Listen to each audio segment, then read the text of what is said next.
स्वाधीनतार अमृत महोत्सव पालन अवसर में भारत सरकार द्वारा हर घर तिरंगा शोभायात्रा आयोजन करा जाउची। ये देखु आमर प्रिय प्रधानमंत्री आह्वान क्रमे प्रति देश प्रत्येक जगार महान पुरुष मान श्रद्धांजलि दिज्व समस्त प्रति जगार ये तिरंगा यात्रा मध्यम लोक सचेतन करा पूर्व जो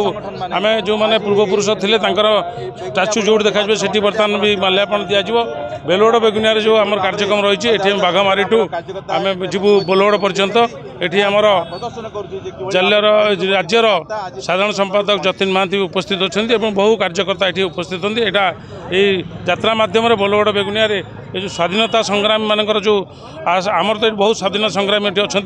समस्त सत्य पुणी घर घर तिरंगा जो कार्यक्रम अच्छी पुणी सबू पंचायत समस्त घरे ये तिरंगा पताका जमी लगे से आम चेष्टा कर अवसर बेगुनिया ब्लॉक आयोजित होती हर घर तिरंगा कार्यक्रम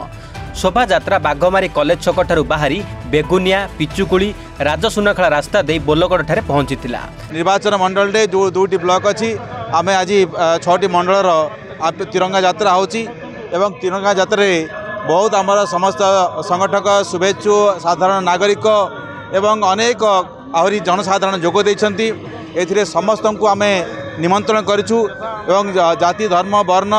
राजनैतिक संगठन निर्विशेष आज पाखापाखि 1000 रु अधिका आमर एठी नागरिक माने जोग देइछंती एवं आम ये यात्रा बोलगड़ पर्यंत जीव एवं स्वाधीनता पूर्व जो भली भाव में देश में जो देशप्रेम जागृत होईची एवं साधारण लोक जो भली भाव में आज भारत को सम्मानजनक स्थिति देखुची पूरा आंतर्जातिक स्तर में